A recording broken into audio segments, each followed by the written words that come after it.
And we are live. Welcome to MLB Live. Well, it's before lock, so I guess the title is still correct.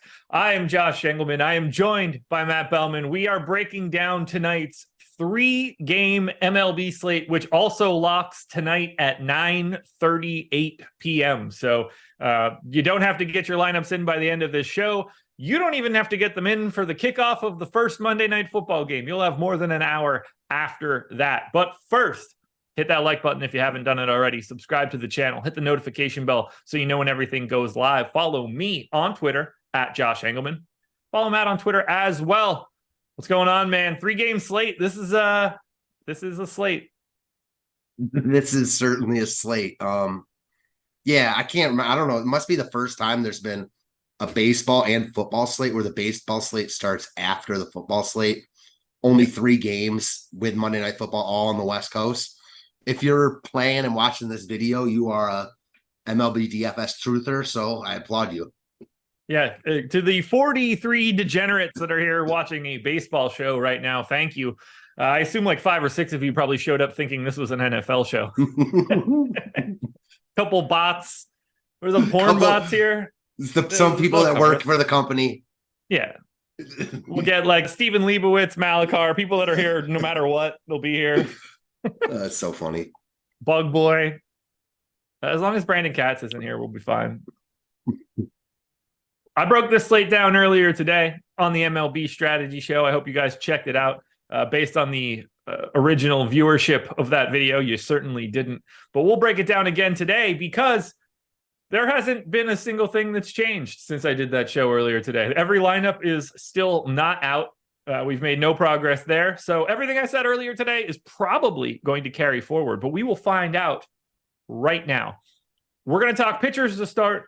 We'll talk hitters in a little bit, and then we'll open it up to any questions that you guys may have. And then we're just going to duck on out of here because we've got a lot going on after this. So let's start with pitching.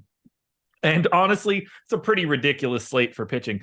It's at least they're all good. Like that's right. Or at least like pseudo good. Like Patrick Sandoval is the worst. Jordan, are you talking to me?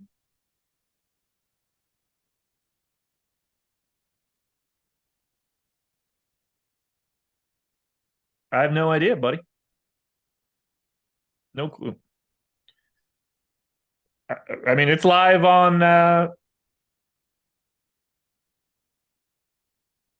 it's live in the studio right now. Okay, well, I'm going to get back into it. Jordan was in my ear, so if you guys are having stream issues, let us know in chat. But back to the thoughts on pitching today. So Patrick Sandoval is $6K. He's the lowest price pitcher on today's slate, and he is, I think we would all agree, the worst pitcher on today's slate. But even that is, he's probably average, somewhere around there, maybe even a little bit better than that. Blake Snell, Luis Castillo, Verlander, Logan Webb, John Gray. For 6 pitchers, like this is a loaded slate, and we're seeing it in the ownership. Snell's pulling away a little bit because he's 9,600. Sandoval's losing it a little bit, I think, just because of Snell. And then Castillo, Verlander, Webb, and Gray are all between 31 and 37% owned. When you look at pitching today, does someone immediately stand out to you, or do you look at it and just think, I don't know who to pick? Definitely more the latter for sure. To me, though, it's interesting. You mentioned it, like it's loaded. Even if this was like a 10-game slate and you just said these 4 pitchers up top, be like, this is a really good pitching slate. So for a 3-game slate, I mean, not much more to be said there. What's interesting for me and how I look at these pitchers, usually when you're looking at an MLB slate, you're like looking at the top guys and then everyone else behind them. Today, it's the opposite. You're looking at Sandoval and Gray, and then it's everyone above them. And Gray has the benefit of being in by far the best matchup. So, for me, Sandoval's the cheapest. I just don't really think that he would be a guy I'd really want to go to here. And between everyone else, I think it's like what you said. You can make strong cases for all these guys. Yeah, I look at Sandoval. Do I think that he's under-owned at 16%? Yeah, I think he's probably not getting the representative amount. But I don't think it's some egregious thing where taking a giant stand on Sandoval is unlocking all of this hidden ROI. I think all of the ownership is mostly right. I really do think that these guys should just sort of be in this like low to mid 30s range across the board. It's all a salary thing. The problem for Sandoval is that John Gray is, I think, pretty clearly better than him in this spot and only $400 more. If John Gray were like 7,100 or 7K, 6,900, that would bring him down just a hair and probably raise Sandoval a little bit because it would change the way the value looked. But otherwise, when I look at pitching, like I agree. I think Blake Snell's getting the most ownership. I think he's the best guy that you can get to. But I have no problem going to Luis Castillo or Verlander, Logan Webb pitching in San Francisco. And I have basically what the ownership is showing. 45% of Snell, 33 of Castillo, 35 of Verlander, 38 of Logan Webb. I get to 40 on John Gray and then just 9 of Sandoval. I'm happy. Any two guys that show up in my lineup, I'm completely okay with. It does not matter at all to me. Yeah, I'm with that. I think the biggest like case for Sandoval, just the last thing on him, is that Texas is going to be the highest owned team on the slate. So like if he pitches well, then Texas probably isn't good. And I know that we have Texas coming in under owned in our top stack tool. So I like them as the top stack, like by far. They're, arguably the best offense facing Sandoval, the worst pitcher on the slate, which we just talked about. So I think that there's no doubt they'll be the highest owned team on the slate, even if we have them coming in with leverage. I agree. I wish that there was more that we could dig into for pitching. Like there's just no real context to it. It's not this guy's 4K, so you can go all the way to the bottom, or, like Snell could conceivably have been like 11-5 against a certain team and like you got that high price tag. But with the way that everything is set up, I really don't think, and I don't think that anybody's like limited in any way. I don't think there's any pitch count issues. I don't believe there's any weather issues. Like, I just don't think there's anything else to add at pitching today. And all of our top pitcher odds are all like right in lockstep with ownership. It is a little interesting that Snell is like by far the highest. So I would say like if you're ranking them, Snell would be the first guy for me. Yeah. And I will say, like, to your point, Snell is too cheap at 9,600, but all of these guys are too cheap. Castillo at 9,300, Webb 7. I mean, they're all too cheap. So they're all like, especially those 4 guys for me. And then you got to throw Gray in there. Like he's quote unquote over-owned, but he's in the best spot, like by far. Yeah. It feels like a day where you pick the team you like the most for your stack. And then whatever, like after that, you just find the 2 pitchers that work. Like you're obviously not, if you're like, oh, I really like the Rangers. Well, you've immediately just figured out that you don't have Sandoval. So now you're down to 5 pitchers. Like whatever team you're going to take, you're just cutting one guy out of the pitching pool. And I think that's the easier way to look at it. Do you have anything else you want to touch on for pitching? I think we squeezed as much as we can out of that. There's just not a lot of when you look at any of those names, is there anybody that you just simply don't like? Sandoval. Okay, that's fair. I mean, yeah, just like in terms of like the spot he's in. I mean, against Texas, when you've got 4, elite to close to elite guys, I don't really like Gray. Honestly, he's struggled recently. Texas is in must-win territory, so not sure how long of a leash he's going to get. But that's all baked into his $6,400 price tag, and he's in a really good spot against a horrible Angels team. So, there's no one I like hate here. On a lot of slates, like Sandoval at 6K would be in play, to be honest. So, like, just because he's the worst on this slate doesn't mean that he's bad. I'm with you. Like, he's mid. He's fine. He's on his best day, he's good. So, I'm with you. It's not like any of these guys you look at and you're like, oh, they should get lit up. I assume that you got the DraftKings like luggage thing gift from the past couple weeks. Did you? I did not. No. Oh, okay. I was going to say, forgot about it. Shipped today, just in case you were curious. The email just popped up while we're on here, so I didn't know if you had accepted that one or not. But anyway, like for anybody that did, mine shipped today. What'd you say? Travel bag. Yeah, it was like a toiletries bag and like a travel bag and something else, something like that. But whatever it is, it shipped today. At least for me, it did. So did my iPhone. I filled it out to do that, and I forgot to like copy the code. So then I had to go back, and I didn't want to fill it out again. I was just lazy. Yeah. The code is really annoying. You never really realize where that's going to be until you get to it. Right. Yeah, exactly. So yeah, I got 2 things shipping today. I didn't expect my iPhone to ship for like a couple weeks, but it shipped out today, so I'm very happy. Yeah, I'm interested to hear like what the new improvements are on there. My guess is I won't notice the difference. Yeah, Apparently the screen is brighter, so I'll be able to see all of the pornography on my phone slightly better than I did before. you'll notice when Jordan, you you don't have like to make look at those someone eyes. else's This is an phone. MLB show. Nobody's watching. You'll notice like when you get off your phone now for after you've used it for a couple months and you look at someone else's phone. For sure. All right, folks, hit the like button. That would help us out. To the 55 of you that are here, hit that like button. That would help us out a ton. Schedule for the rest of the day. This is something that's actually going to be very important to everyone. I think everyone will care about what we've got going on for the rest of the day. Coming up after this show, 6 p.m. Eastern time, Laffy, Eric Lindquist, they are breaking down the main slate of football for tonight. You're getting 2 Monday Night Football games. They're going to talk about both of them. That will lock at 7 or 7:10. So wherever the first game locks, they're doing that live before lock. But we're not done there either. NFL Showdown live before lock. Greg and Neil, they're going to go live for the second game, taking you all the way up until lock. That's the one that's got the 200K Showdown contest. That's the bigger individual game. But you've got the 2-game slate for tonight. Massive on DraftKings. Make sure you're checking that out. Massive on Owner's Box too, by the way. I don't want to sleep on that. Owner's Box has, I believe, 25K prize pool or up top. Could that be right? I'm pulling it up right now. I don't want to miss it because this is going to be a great contest. 50K prize pool, 10K up top, 31% filled right now. That will close up shop at the beginning of at the 7 o'clock hour, so you don't want to miss it. But that's our schedule for the rest of the night. Make sure you're tuning in to all of our good NFL coverage.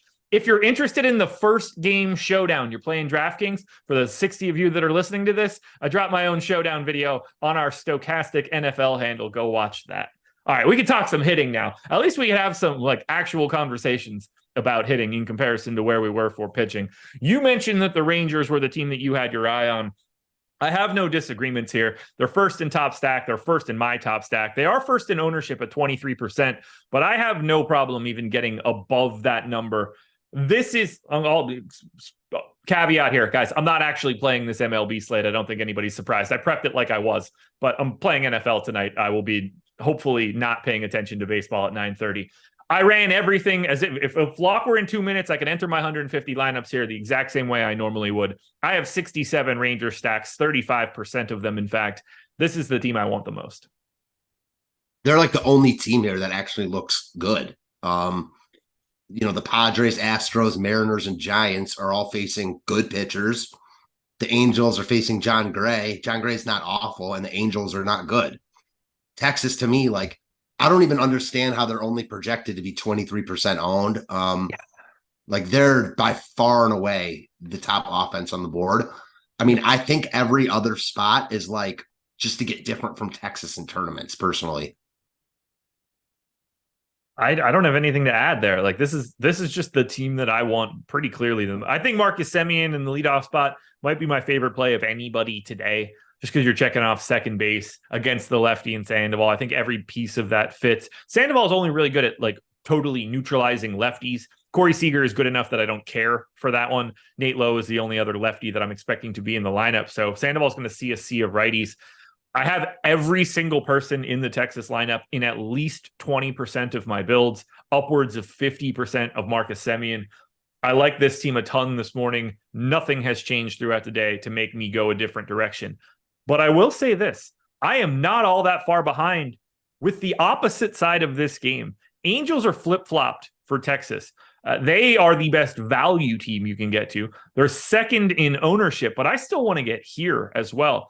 I have 115 of my 150 stacks coming to the Rangers and the Angels. Now, I am still getting John Gray. He's in 40% of my lineups. But on the opposite side, I'm very happy to get to this Angels team because outside of $4,400 Brandon Drury, everybody else is in the 3Ks or the 2Ks.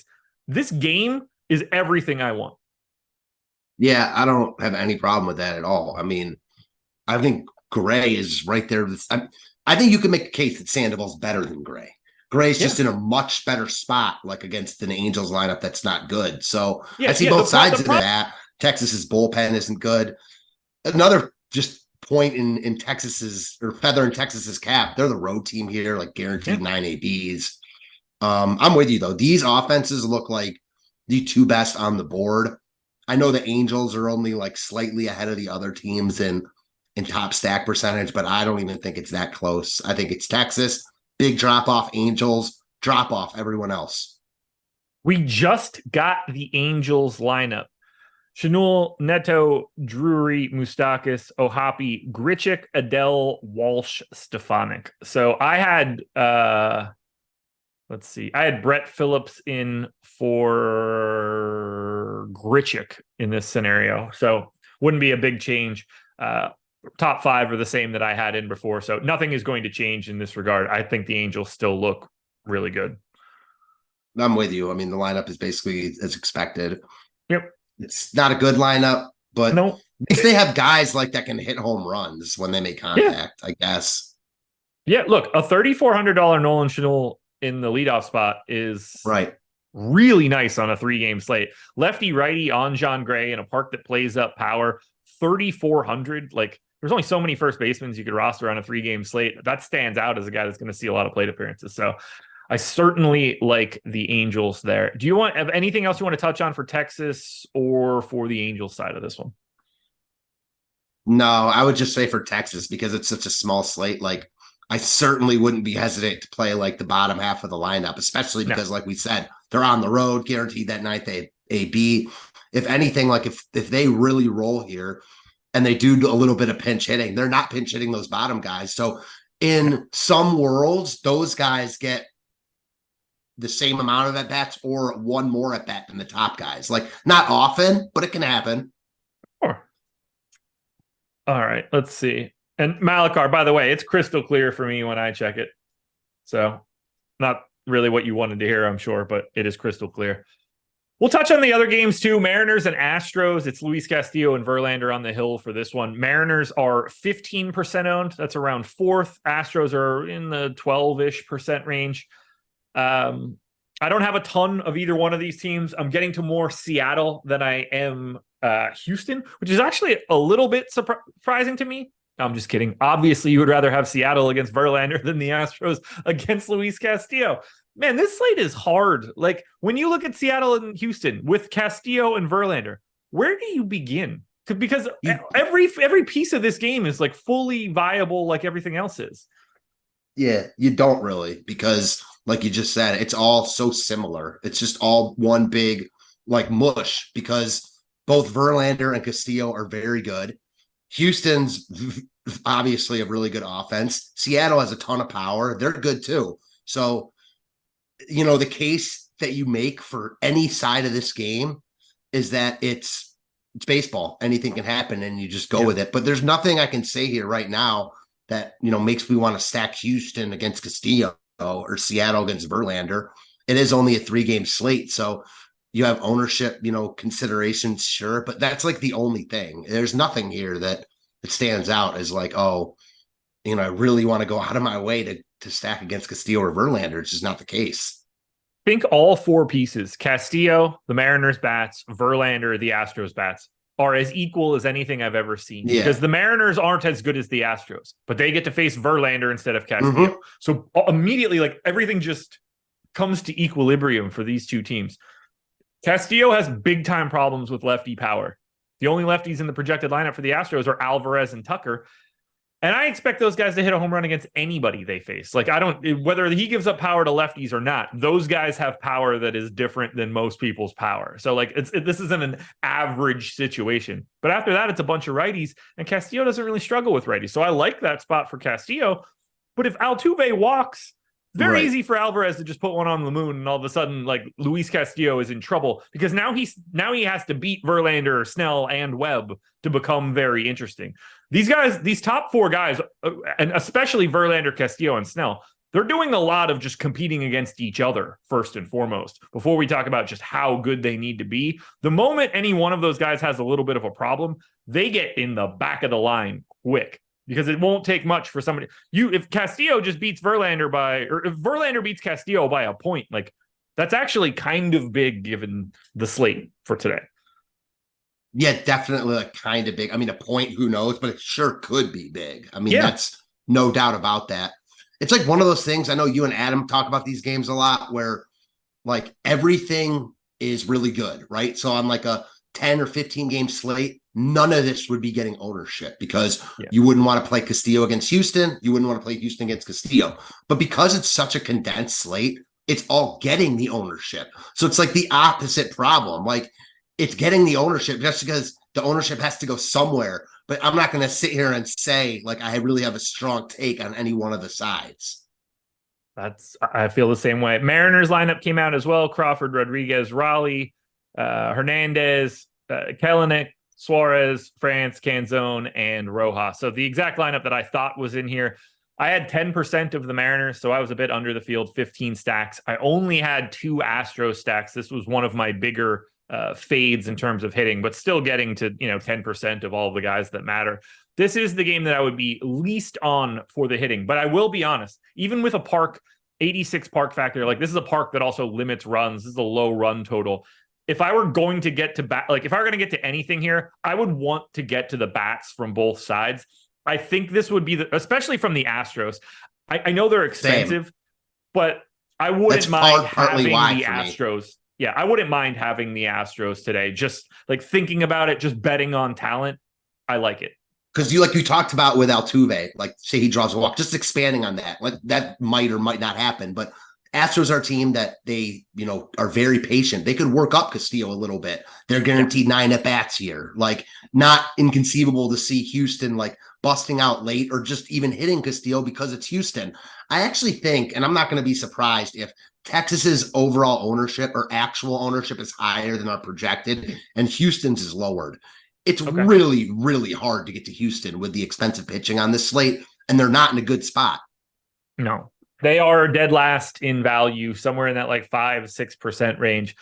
They're difficult. If you're playing the Astros, like as weird as it sounds, you could go to Gray Sandoval if you want in that scenario, and then really unlock your Astros if you need to. That's available to you if you want a very different look. I mean, the moment you go to Sandoval, you can kind of just go to Sandoval over Gray and be very different by going to the Astros. Like an Astros stack with Sandoval and Snell will not be a very popular one. And I think that's an interesting path to take. I'd be curious to see what that looked like in a sim. I don't think it's going to get much ownership at all. No, neither do I. And then we head on over to just a dumpster fire of a game. The Giants and Padres. 3.3 run implied total for the Giants, 3.5 for the Pods. Logan Webb is going for San Francisco. Blake Snell on the hill for the Padres. We know how good Blake Snell looks in this one. Logan Webb for 7,900 in this park is also very interesting to look at.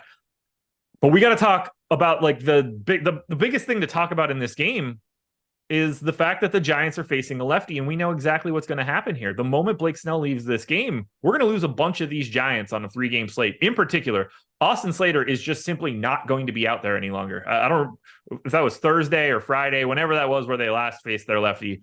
Austin Slater got the hell out of there real quick the moment that pitching changed. How do you handle a team like the Giants today where it's really important to get those plate appearances? Like everyone you lose carries a lot more weight today than it normally does. And this Giants team is going to look a little bit different the moment Blake Snell leaves. It's one of those catch-22s, right? Because like I most likely like Snell is going to be pitching deep enough into this game where he only gets pitch hit for like one time. But in that case, you don't want any Giants to begin with. So like you're playing the Giants on the hope that they get to Snell. It's risky, sure. But on a slate like this, like if Slater leads off against Snell with a home run, he's already like optimal, close to it, depending on how everything else goes. But like you talk about, you had a home run, a 3-game slate, like you look good no matter what. He's not the reason you're losing if you have Austin Slater and he goes yard. For me, though, I guess I should have talked about more on the pitching side, Logan Webb, because this is the game for pitching. Like Webb's too cheap. The Padres are officially eliminated, I believe. Like who knows what type of lineup they're going to be throwing out there. He's good ballpark. Like he looks really good to me, price considered, and he gives you some wiggle room off of like a 9-3 Castillo in a really tough spot, even cheaper than Verlander. So I think he makes a lot of sense here paired with Snell. I don't have much interest in either of the offenses here. I mean, San Francisco is in the toughest spot. You mentioned the pinch hit risk. The case for them is like Sandoval. Like they're not going to get ownership, and it's baseball. But can't sit here and say like that I like San Fran here because, I mean, they're just not in a good spot and they're not that good to begin with. No, dead last in my top stacks tool. Tough park for it. Obviously, tough matchup against Snell. Clearly, you get the benefit of being on the opposite side of Snell's ownership, but you could just as easily have a different team too. And then for San Diego, I don't have them. I wouldn't mind it. It's a terrifying spot. It's a park that absolutely eviscerates power. But, Bogarts, Tatis, Soto, Machado, like those first four guys, they work no matter what. They look very similar to like the first four guys in the Astros lineup. You're never, no matter what scenario we're in, you're happy to have they're in the lineup. Guys. Yeah. If they're in the lineup. If they're in the lineup. Yeah. That's a great point. I mean, if they're in the lineup. For sure, though. Go ahead. Sorry to cut you off.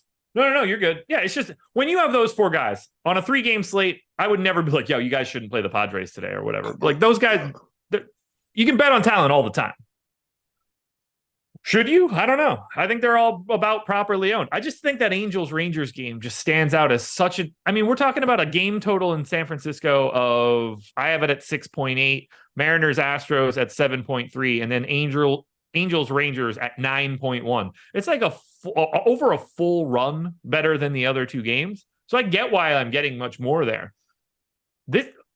I wish that this wasn't an NFL slate because I do think it's a fun slate to play. All 3 games going off within like 7 minutes of each other. Like you just sit down, watch the games, constant action. Like everything is in play right out of the gate. I think it would have been a really fun sweat.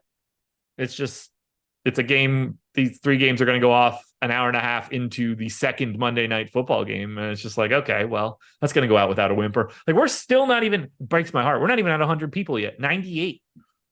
They don't have, like I was talking to you before, they don't even have good contests or mediocre contests for this slate. That's the sole reason I'm not playing. It sucks that it's during the NFL slate, but I would have no problem playing it at least a little bit if there were better contests. And just like talking this out with you, I do think that if I were looking at an offense outside of Texas and the Angels, it would be Houston, just because, like, if you're going to force me to pick one, which you didn't, but I wanted to say that anyways, like, it's fair. Houston. All these pitchers are good. They're on the road. Like, and at the end of the day, it's Houston. So I'll take my chances with a team like that. All right, folks. Got to do a little bit of a sales pitch for you. We're going to start with the thing that I can give you from us. You're going to use the promo code REDZONE. Click the link in the description or when it pops up in chat. You're going to get our NFL lineup generator for $9.99. I personally think today is the best day you could possibly do this. One, this deal is going away. So if you try to do it tomorrow, you're going to fail. That's not the reason that I think it's the best deal you can get to, but it is a factor. The reason I think you should do this is because, one, you're going to get 2 showdown slates tonight. You're going to get a showdown slate on Thursday. You're going to get the full main slate on Sunday, plus another primetime game Sunday night. You're checking off a lot of NFL content. And I think for the majority of people that are going to watch this show, this is the best tool that we offer because we create all the lineups on the back end and then we get rid of all of the junk. So we're only presenting you what we think is a good lineup. If you click save, you keep it. If you click discard, another one just pops right up. You can pick your game scripts, lock players, and swap players, export up to 20 via CSV. If you have ever wanted to sign up at Stokastic and see this lineup generator, I think today's the perfect day. 1, you get a great deal, and 2, you get so many different slates to test the product out. You can't ask for a better timing for this deal. You could also sign up at Owner's Box, sponsor of this show. Now, this is a very different deal. We'll start with what you get from us first. NFL Sims Max package. I don't think you need the MLB package for Owner's Box at this point. Season's over. NFL Sims Max package. You could use it for DraftKings and FanDuel for this coming weekend, or you could use it for Owner's Box. I've heard a little rumblings that they might bump the prize pool up again for week 4. I don't know how true that's going to be. They were at $35K to first for this past week. and they got about 10,000 entries on 13K. It overlaid again. It's the best contest in the industry, and it's the most fun contest that you can get into because no defenses, no kickers, super flex. You're just cheering for the fun parts of football. You don't have to worry about the Bills defense becoming a problem. Yeah, hated it.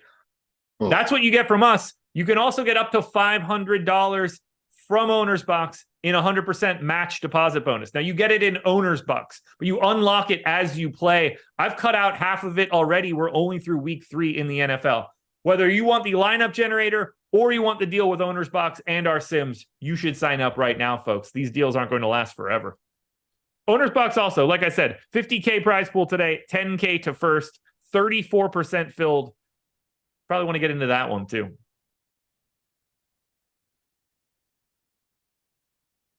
I said that. You should listen better, Jordan. I don't know if you guys heard Jordan or not, but as a reminder, this is the final day for the Red Zone promo code. If you do not use that code and that link today, you will never use it because it will go away. So take advantage right now. Let's see. What else can we touch on before we duck out of here? Right, we made it to 534, which I think is pretty good. We're still at 97 viewers. I don't think that's good at all. Chat, do you have any questions? Mac9177 said, feels like a night where the winning lineup will be a 2-2-1-1-1-1 or something ridiculous. Yeah, if that's the case, then that'll be a lineup I don't have. Yeah, same.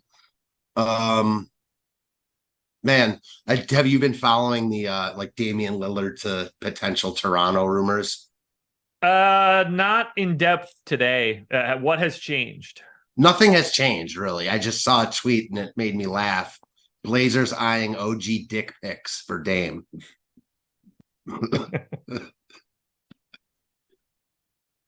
OG dick and pics. You get it. I mean, it must have been rough for Grady Dick. Must have been, girl. Yeah, I mean, he had like the athlete. He's clearly, was the best athlete wherever he was, though. So yeah, he had that going for him.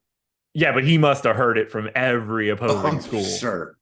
I would have been like, high school me, if that dude's coming in, I'm going to be brutal to that guy. Whew. Yeah, I have no doubt. Wouldn't be fun, especially nowadays. It's just so much easier to like find out stuff about people. It's not just some stranger that shows up like he would have in 1999. True, but like nowadays, like I feel like that stuff's less accepted. Like when we were growing up in high school, I feel like you could do more stuff like that than you can now. Maybe I'm wrong. Yeah. Oh, definitely. There's just because it's less like news isn't going to get out. You can become a national news story from something you do at a high school game. Whereas like nobody would have ever known that nobody knew that I brought boxing gloves attached to a sign during my senior year of high school because of the kid that knocked someone out on the opposing team and put them in the hospital. Nobody knows that I did that, but that's a local news story. It's hilarious. It's true. Shout out Jimmy Mansell. You watching the show, brother? You damn right you knocked that kid out. Middle of a basketball game. Punched the kid in the head. Knocked him out. Yeah. What were the repercussions? He was done for the year, for sure.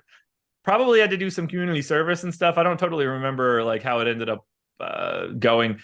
I believe he claimed he got like pushed or hit first. I don't remember if there was like any way to prove that. It's funny. I can't remember if anybody was recording the game or not. I feel like I remember somebody having it, but I know I didn't. You talk about like nowadays. So they're in Cleveland. This story happened like last whatever wrestling season is.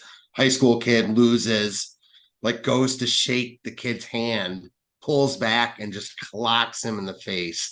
The kid who got socked, his mom's running in like, fuck. Like it is a scene all caught on video. The guy goes in for the handshake, brings it back and clocks him clean in the nose.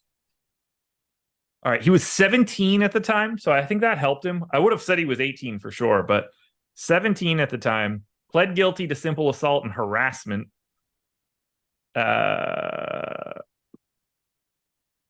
Yeah. Oh, because he was a minor, they'd never released the actual stuff.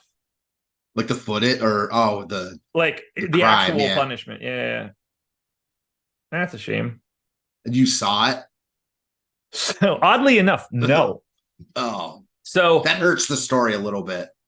So there were two schools like basically in my town growing up. I went to the public school, Tamaqua, and then this happened at Marian Catholic, which was the Catholic school in our area. But I'm real good friends with everybody that went to Marian. I went to more Marian basketball games than I went to Tamaqua games because one of my best friends played for Marian. But Tamaqua played that night at home, and Marian played this team on the road. And that was like 40 minutes from our school. So we just didn't, like me and my buddies just didn't go. Normally we would have gone to watch our buddy Eddie play. So we didn't go. Yeah. And then we start getting calls like, yo, apparently blah, blah, blah happened. Like you guys missed it. That's so like it would have been very easy for me to have been there. It just so happens like it just didn't work out for that particular game. Completely understand that scenario. Can't blame you for not being there. I wish I was, man. It would have been pandemonium, dude. And maybe now that I heard that part, it adds a little bit of mystique to the story. So I take back what I said about it, lowering its value a little bit. So, there's a decent chance I would have been drunk too. So it's probably good that didn't happen at a game that I was intoxicated and a high school kid. For sure. All right, chat. Get your questions in if you have any other. Seymour Cake, can you play the Padres in single entry games? Yes. I mean, like there'll be some percentage owned and like there'll be what 8 to 10% owned in single entry as a 4 or 5 man stack, probably. Yeah, they're facing, they're not facing Castillo. Obviously, they're not facing Snell. There's not a team on this slate other than the Giants that I think you can't justify. Like the Padres have enough talent, the Astros have enough talent that I think you can. Those are all fine. I wouldn't want to play the Giants in single entry because I'd be really nervous that I'd lose 2 guys before they bat 3 times. Yeah, and also the Giants look so much worse than the rest of the teams. I know that it can be deceiving because we have such a big drop off after Texas, and that is obviously true, but San Fran has like half of the top stack percentage as the Angels, as the Padres. Like San Francisco just looks awful here for all the reasons that we talked about. And then you add in like all the pinch hit risk for a team that's like 5 games out with 6 to play, going for, obviously they need every win. Ryan wants to know thoughts on stacking Snell and Webb for large field GPPs on DraftKings. Looks good to me.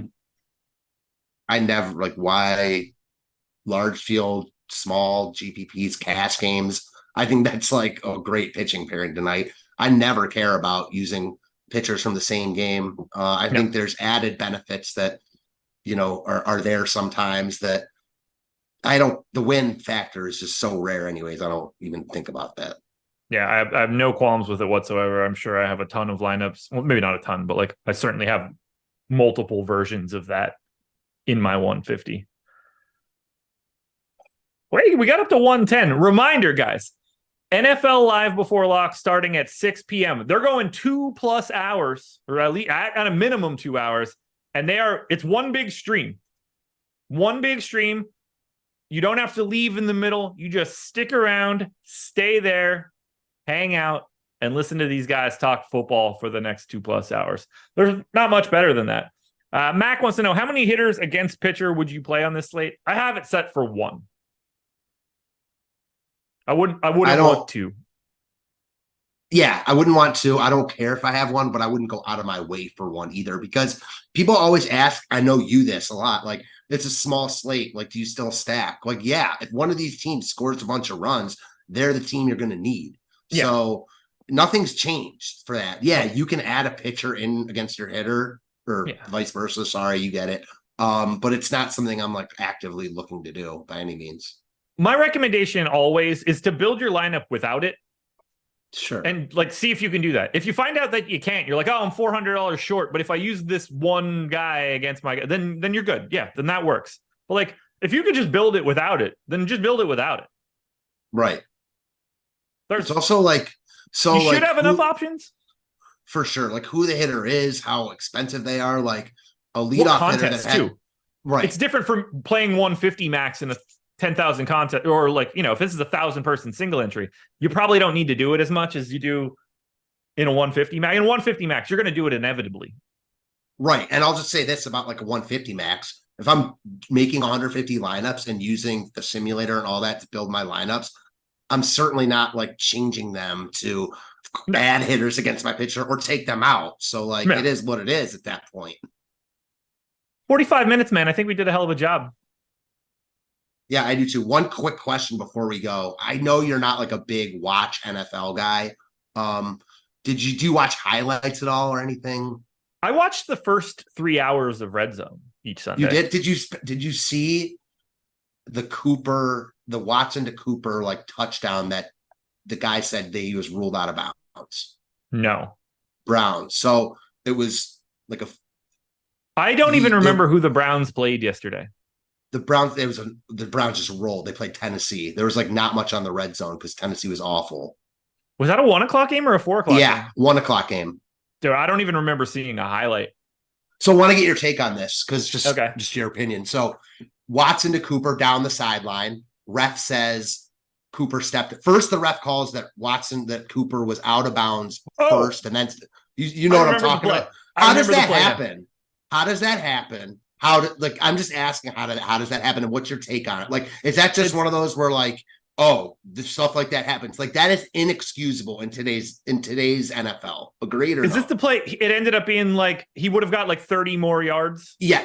He got like a 25-yard gain. It wasn't like a surefire touchdown, but he was running down the sideline. He turned. Yes. Okay. Yeah. I remember seeing it now. I mean, that's preposterous. I just don't. Right.